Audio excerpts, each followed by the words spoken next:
Why would somebody ever be in the commercial sex trade? And if they are, why don't they just get out? I'm Dr. Carol, and thank you for joining me on this episode. Those are questions I've heard from people, but in our conversation today, you will have a much, I pray, bigger and better understanding of all the multiple factors that are involved.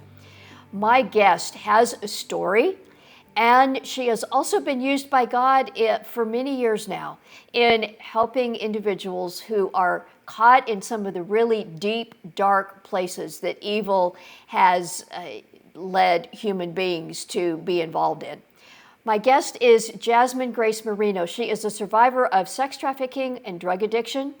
Now, after having been out of that life and just on fire for Jesus, she has been a keynote speaker, talked in panel participants about drug or sex trafficking and what's involved in getting out. Jasmine Grace Outreach is the organization she leads, helping individuals on that journey out. This conversation is honest, but not graphic. So just to let you know, Jasmine is very clear about many of the very, very hard and dark things, but there's nothing graphic here. I really encourage you to stay tuned and listen and see what your heart may be responding in this conversation. Here is Jasmine Grace Marino. Well, Jasmine Grace Marino, thank you for being here on this conversation. I know you and I have had to work with schedules back and forth, and I'm just so glad. I've been looking forward to this conversation. Yeah, thanks so much for having me. Yeah. You have a story, and I often like to start with story because I believe God speaks through that. It's something that people always remember, and God almost always takes our story as kind of the foundation for what he calls us to do.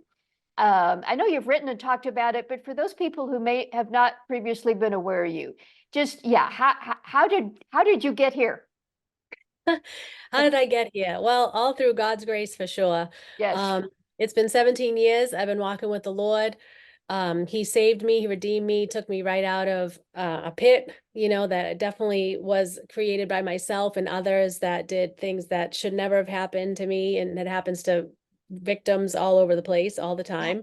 So as a survivor of sex trafficking, I've been out of that life. And like I said, clean and sober, walking with the Lord for 17 years. And did not know I was a survivor of trafficking. I didn't know that was a thing when I first got clean and sober in 2007. I just had to deal with the drug addiction and put that down and put my life together, and wasn't going to raise my hand and talk about the prostitution in a church setting or in a small group or a women's meeting, because that didn't feel comfortable or safe really to share like your deepest, darkest secret. So I kept that stuffed. But it was once that came out and the healing came, the Lord really did put his hand on me. And I would say miraculously healed me of the shame, because that's what keeps people silent. When we harbor these things, when we keep things in the dark, that's what keeps us sick and silent and in these cycles of bad choices and relationships and all the things. But once he healed that, and through a series of different events, he in a way released me and called me to do the work. And he clearly told me, it's your story for my glory. And so I said, okay, all right, I'll do it. I'll do whatever it is. And I've just been on this faith journey since. Started working in the anti-trafficking movement about 2012 and figuring out from there what he wanted me to do. And then he led me to be a missionary, essentially, here in the States, and do the work and raise my own support and work with that population. So that's what I've been doing for the past about 12 years. Yeah. You said some words there that are hot buttons. And I just want to invite you to unpack it just a little bit more. You said prostitution, sex trafficking, drug addiction, bad choices. Would you just unpack that a little bit more? Yeah, absolutely. I mean, first of all, no little girl dreams of becoming a prostitute, right? That's not something that's on our list. That is not something that we want to do. Having sex with strangers all day, every day is not fun. It is not empowering like Hollywood and the media and our culture would tell us. When I was a kid, I watched Pretty Woman, and Julia Roberts looked empowered, and she looked like this was her choice and that she was loving it. And I'll tell you, my 8 years in the commercial sex trade, Richard Gere never showed up with a Lamborghini and put a string of pearls Mm. around my neck, right? And they don't tell you the flip side of the commercial sex trade, whether it's prostitution, high price escorting, video webcamming, nowadays, OnlyFans, um, strip clubs, whatever it is, even sugaring, this other thing that's really happening all day that leads right into prostitution. They don't tell you the flip side. And the flip side of that is that it does deep, deep soul damage. Mhm. And we just weren't created, by God to have sex with strangers Yeah, all day, every day. yeah. And, coming from a Christian perspective, you can't have sex outside of marriage, period, right? So it just goes to show um, that when you exchange yourself with these people, it does deep identity disturbance because you have to be whoever they are paying you to be. Whoever, whatever fantasy they want you to fulfill, you have to do that. You have to pretend like you like it. Because if I tell you what's really going on in my life, you won't have fun and you won't pay me. And then if I have a trafficker, I'm going to get in trouble because I won't have the money that I'm supposed to, right? Mm, mm. So prostitution is not the world's oldest profession. We say it's the world's oldest oppression against Oh, women and children. Because again, yes. it's not something that we decide to do. And I would like to talk about the early childhood experience. If you're Yes. familiar with the ACE score, that's Yes. really important. Because my ACE score is only a 4, right? So you don't have to have a severely traumatic childhood to get involved in trafficking or prostitution.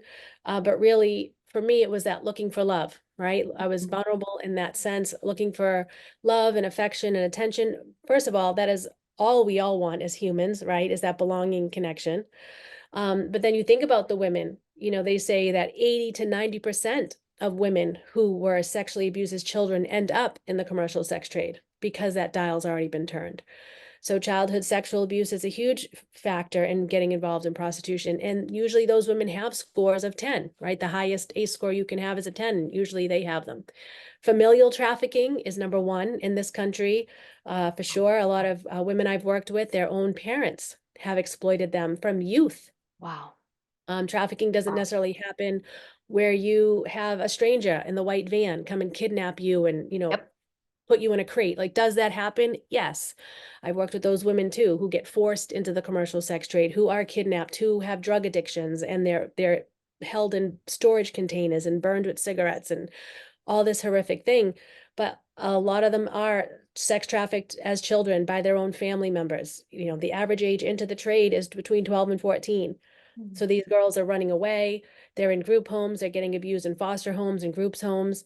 Again, research says that when a young girl runs away from a foster care system or a group home, she's approached within the first 48 or 72 hours, excuse me, my brain's blanking. But anyways, in a short period, she's approached by a trafficker and she's extremely vulnerable, right? I Yeah. don't want to say this just happens to girls because it does happen to boys and men as well.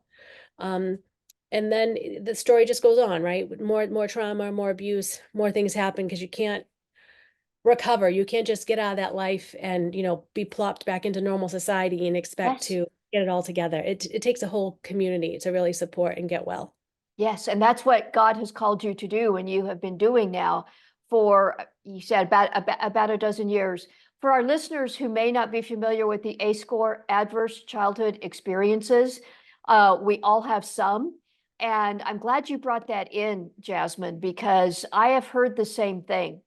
That is for the majority, not necessarily 100%, but for the majority, it's a huge factor for those who get caught up in that kind of world. You also mentioned my words, looking for love in all the wrong places, which was a big deal for you. Um, and as you say that, I am just pondering. I imagine that many women, young or older, and perhaps men too, who find themselves in that kind of situation may struggle a bit with what was my fault? What was somebody else's fault? A lot of self-contempt. How do I sort out that? Is it even worth pondering? How does Jesus look at all of that? Would you talk about that process for you and those you've worked with and how you figure all that out? Yeah, that's a great question. How to unpack that. I mean, for me, I always like to start at the root, right? I like to start at the beginning. And so, yes, I was young, I was vulnerable, I was naive, I was 19, and I met a guy at a nightclub and we exchanged phone numbers and we got together and he showed up in a Mercedes Benz, and he wasn't that much older than me, and he began to groom me, right? I Mm-hmm. didn't recognize the grooming. So in order to prove sex trafficking has happened, if you're over 18, you need to prove one of the three elements, which is force, fraud, or coercion. Now, if you're under 18, you don't have to prove any of those elements. Because obviously it's illegal to have sex with minors, and obviously to, sell them is illegal. Yeah. So that was how I had to unpack that. I didn't know I was trafficked because my trafficker did such a good job at grooming me and manipulating and coercing me and promising me a family and a business and all the things that I thought I made the choice. I thought it was my fault. And so Yeah. for a long time, I was under him for 5 years. And once I got out, I was pushed back into the commercial sex trade to support my growing drug habit. Now, the drug habit became my pimp in a sense, right? Because it Mm. was how I coped with what I had gone through. So that's the thing about unpacking that and realizing, wait a second. Yes, I was young, I was naive, I was looking for attention and love, and he coerced and manipulated me. And I wasn't able to recognize that. And having those three elements is really helpful in helping people know that that's illegal and Yep. that you necessarily did not want to become a prostitute, but based Yes. on your early childhood experience, our culture, our society, there are different streams of influence, right? The movies, the entertainment, how we view ourselves in the world, and again, how we were raised and what we've experienced. That all plays a role into how we get into the slippery slope. Yeah. Dr. Dan Allender, therapist at the Seattle School, he's written The Wounded Heart and Healing the Wounded Heart. I remember him speaking at one point about this whole area of abuse and trafficking, and there's so much overlap. And he talked about how good an abuser or trafficker gets at getting you, the person who is vulnerable, to feel like they're complicit. You take one step in their direction. They woo you to do something to get your brain to believe it's your choice, and how powerful and damaging that can be. Yeah, absolutely. And so the way it happened for me was when I met my trafficker, he again bought me things, took me shopping, made me love and trust him. And then he would plant seeds of doubt. Well, why would you want to work at a hair salon? You can own one. Why would you want to go to school for journalism? That's stupid. I know a way we can make a lot of money. And then the kicker, well, you're having sex anyways, you might as well get paid for it. And I'm like, yeah, you're right, right? And so then Oh, it turns into this woman's empowerment thing. It's my body, it's my choice. yeah. I can do whatever I want. And then I had a best friend who happened to get involved in the lifestyle. I didn't know this, but, and this is where I see God's hand. Like God knew all this was going to happen to me. God was there the entire time. Obviously, I'm still alive, right? I have breath in my lungs. Yep. He saved me. He had a purpose. I didn't know the Lord, necessarily then. I was raised in a religion that he felt big and far away, and like I was going to hell in a handbasket, essentially, Mm-hmm. right? Like I was Mm-hmm. dirty. He wasn't approachable, but he knew. And so having my friend get involved in life, I just happened to see her. I got invited to a college party where all boys were drinking, and they hired a stripper for the entertainment. Yeah. And she walked in, and it happened to be her. And Oh, so how the wow. devil also plays a role, right? That in setting all this up. And um my trafficker, my boyfriend at the moment, still happens to know hers. And so he brings me to her house and he reunites us. And I walk into her home. It's big, it's beautiful. She lives in a nice, expensive area of Boston. She has nice, fancy cars in the driveway, and no neighbor has any idea that this is happening right next door. That this is his Wow. stable. He has 4 to 5 women living there. They all share a room or have their own bedroom. And when I go into her house, she has clothes and shoes and Louis Vuitton bags, right? She's not handcuffed to a radiator. She's not drugged. She's not beaten. She's none of those things that you would think, is trafficking or that are clear red flags. If anything, she looked good, and she looked like she had it all together. And so that kind of sealed the deal, right? And so I said, all right, if I don't want to do this anymore, can I change my mind? And he promised, sure, if you don't want to do it, you don't have to. Mm. So before I know it, I'm sent down to the massage parlor in Hartford, Connecticut, and everything was on purpose, right? He sent me there to break me down mentally, emotionally, physically, everything, because he had a plan, and he Yep. wanted to see if I could pass the test. And it's a whole story from there, but they break you down as much as they can because they want to build you back up into a product, because that's Mm. essentially what you are. Mm. Wow. The ultimate objectification is what I hear. I don't know if, Jasmine, this is even an appropriate question. I'm going to ask it, and if it's not the appropriate way to think about it, let me know. But as you look back now on your 19-ish year old self, is there anything that might have changed the outcome for you in that season of your life?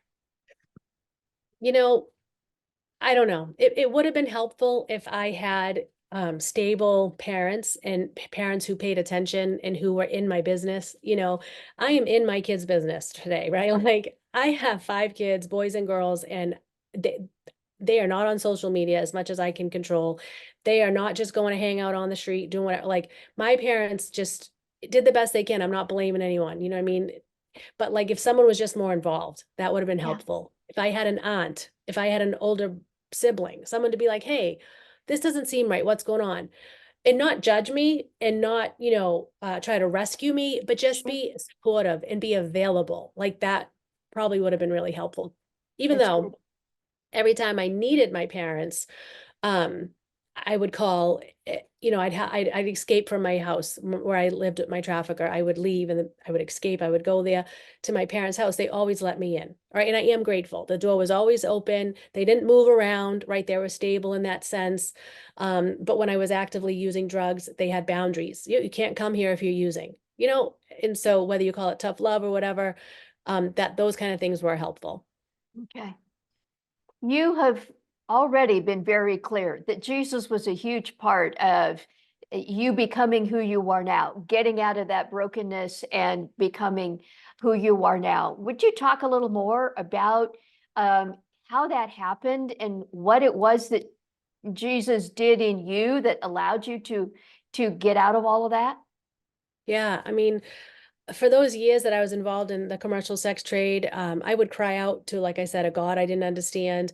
I knew, God existed in a sense, right? But I didn't understand him really. And I was seeking. I was very much seeking. I've tried all the things. I went, down some paths that were very new agey and things like that. Um, but really, it was when I got clean and sober. It was the drugs. The drugs wrecked everything. You Yeah. can't get high and live a normal, productive life. And so once the drugs took me to that bottom of the barrel point where I had nothing left, I was ready to surrender, right? I was ready to turn it over. They say in the 12 steps of AA or NA, your life is unmanageable. You Yep. turn it over to a higher power. Yep. And luckily, I was open, I was ready, I was tired, I was sick and tired. I knew I did a bad job at running my life. I needed some help, and a woman took me to a Christian church, and she introduced Jesus to me. And then from there, the women and the men in the church were like Jesus to me, right? They were appropriate. The men didn't want anything. The women took me right under their wing. They loved me. No one judged, no one it was so I was blessed to find a good, safe church. That's really important. So I got well, like I say, like organically. Yeah. Um, but really I was willing to surrender and willing to take those steps of faith.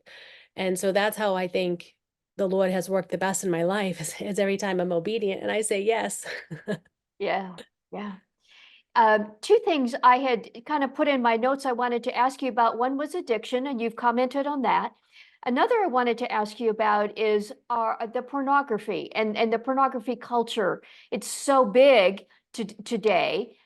Would you comment on your perspective on how that's related, if it is? Oh my gosh, it is totally related. I'm so Yeah. glad you mentioned that. Because the majority of the women in pornography have been trafficked or sexually abused as well.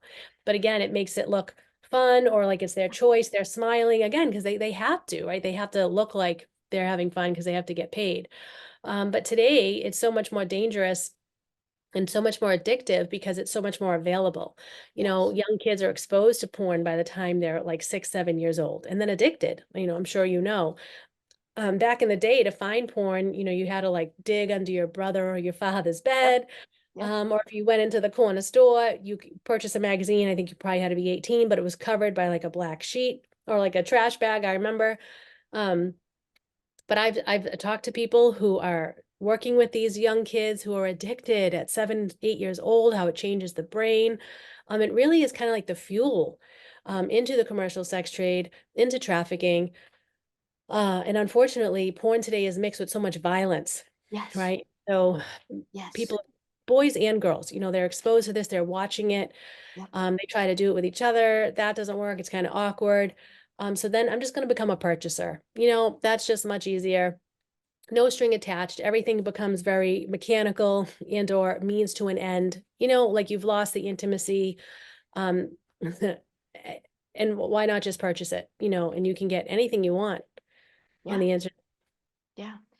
Um, it certainly isn't the case for a 7 or 8-year-old. That is not their choice. However, I do know that there are people, whether they're, teens, 20s, or whatever, who end up saying, well, porn isn't hurting anybody.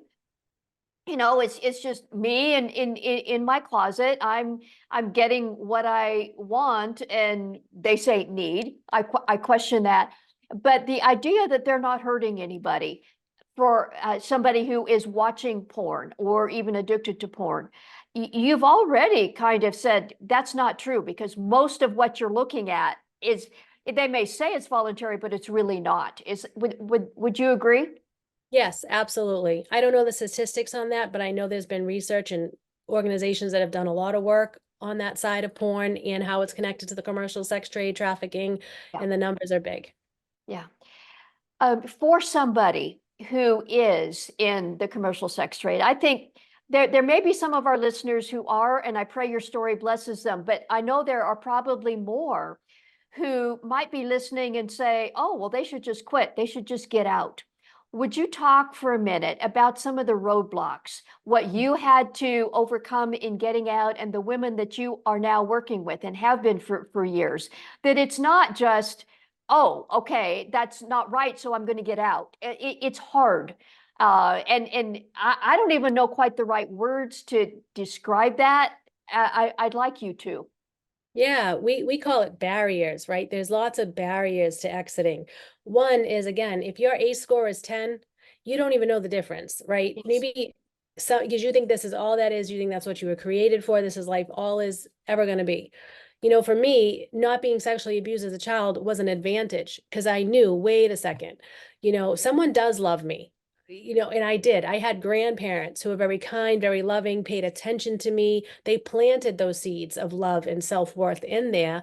And so while I was being trafficked, and every time I would try to escape, and when I was on drugs and I was out there overdosing and living on the streets, I was addicted to heroin, like I knew this wasn't really supposed to be my life, that if something was, something else was supposed to be. And so you have to fight for that. And it takes a lot of strength, a lot of energy, a lot of resources. The mental health, the substance use, kids to take care of.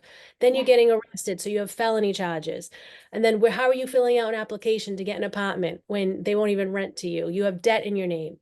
You have court. You have all these pressures, financial debt, all the things that just block you. Never mind if your mental health is, if you're up and down and all over the place and you can't even put together a sentence, there is no way that you're Yeah. going to be able to walk away and start your life brand new. It takes a tremendous amount of effort and energy and support. So a lot of anti-trafficking organizations realize this, and it's not just about the safe housing. Like, yes, that's at the end. We need survivors or victims to come out and to have a place to come and rest and heal, but holding their hand through that process to getting them out is where it's at.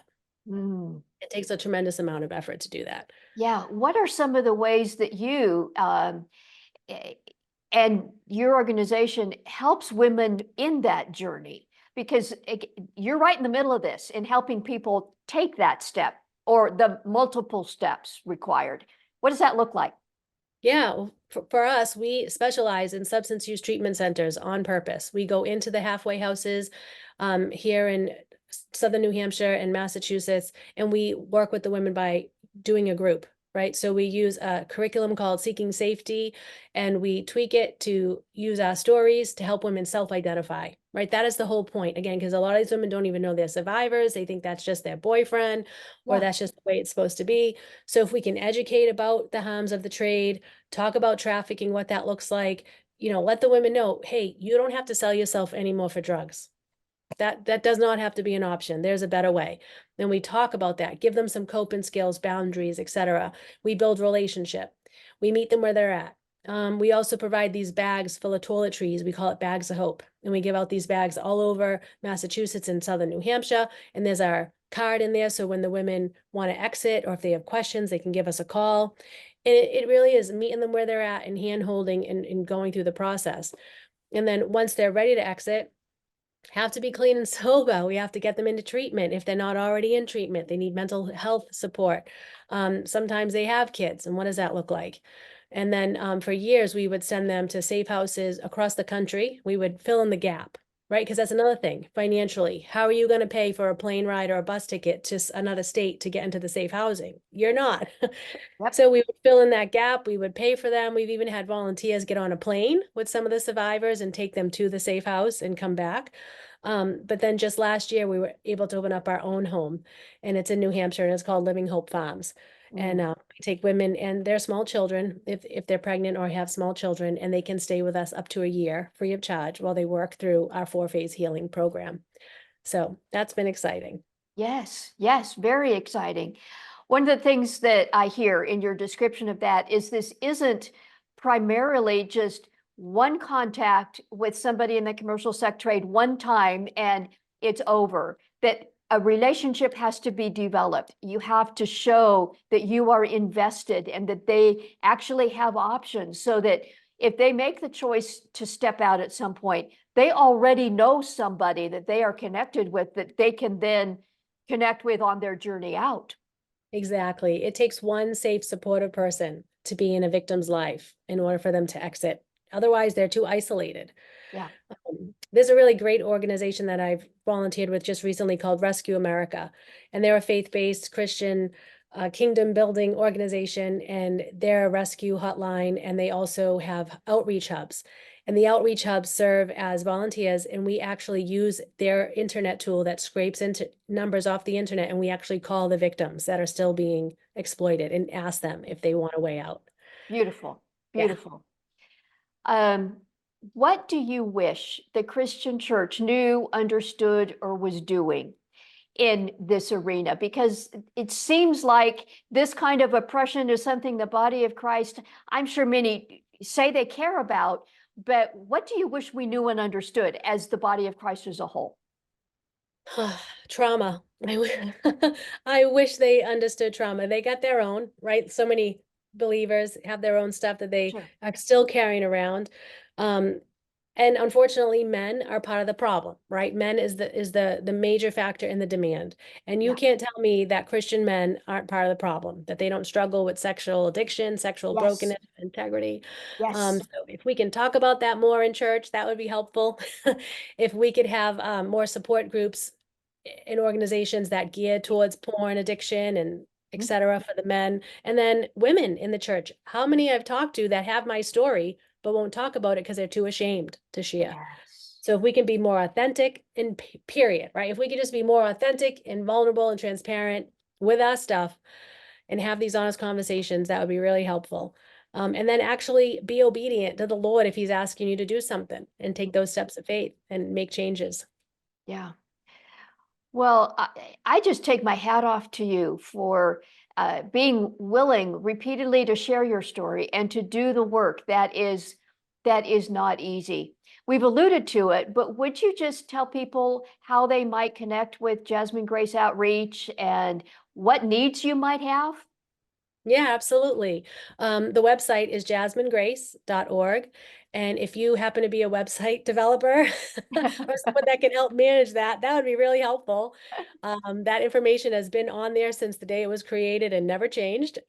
Ministries do hard work, right? We raise funds. Yes. We just want to work with the women, but then all of a sudden you need marketing. You need all these professions to know how to create a platform and to get supporters out there. And that is just not something that we all know how to do, right?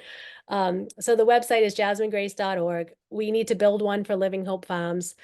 We're more on Facebook and Instagram because it's easier, right? Just to post things and show people what we're doing. Yeah. So if you want to connect, please reach out either way. I've talked to a lot of moms across the country for many years whose daughters are in it, whose daughters have exited and they're looking for support, Mhm. whose daughters are missing. Um, please call anytime. I can help and give any resources available. A lot of speaking events. I love to do, whether it's on Zoom or in person, all the way down to middle schools, to law enforcement, healthcare providers, whatever it is, to share my story, to raise the awareness. I feel like the anti-trafficking movement has been, at least 20, 30 years by now. A lot of people are recognizing it as a problem, but there are still pockets of the country that are still in the dark, have no idea that it's going on. So any way that you want to invite us in to speak, that would be wonderful as well. Mm. Well, we will definitely have those links to your website, to your social media and all. We'll definitely include those links. So if you're listening or watching, check the links and reach out and connect. Jasmine, this has really been gracious and I believe for some eye-opening. Thank you again so much. And may God just bless you real good, and you what you're doing and the women that are under your care in so many ways. Thank you so much. Wow. I know you probably intellectually knew stories like that existed, but have you ever just had your heart burn in that way? Hearing individual stories such as Jasmine's, including how God redeems, restores, and just leverages the hard things in our lives for the blessing of others, just so powerful. I do invite you to check the links under this video. We have the link to JasmineGrace.org, their website, their social media. Also, we have a link to a book Jasmine wrote about her story, The Diary of Jasmine Grace, Trafficked, Recovered, Redeemed. Check those links under this video, and I know you will find that inspiring and meaningful. I also want you to know that I read every comment, and I would love you to comment under this video. If there's anything I can be helpful with, I'll respond. You may also want to reach out just confidentially. If you come to drcarolministries.com, use the contact page. That's a confidential way to get in touch with me. Please subscribe to our channel if you haven't already, so you can get the material we put up here all the time. And lastly, my recently released book, Sexpectations, Reframing Your Good and Not So Good Stories About God, Love, and Relationships. We have all experienced stuff. The stuff Jasmine talked about in this conversation is really big and bad and dark. Whether it's that or some other variety, we've all experienced stuff. And then the things that we do in response out of that, in some ways may have been our own worst enemy, but there's matters of the heart that is part of all of this. This isn't primarily about behaviors. This is primarily about matters of the heart. And Sexpectations talks about those matters of the heart, helps you look at your own story, and then bring Jesus into your story to find that transformation that he offers. So yoursexpectations.com is where you can get the book or find out a lot of associated material, a lot of it free you can download. We got a quiz and a devotional series and other stuff there. Check that out. Thank you again for being with me on this episode. And until next time, God bless you.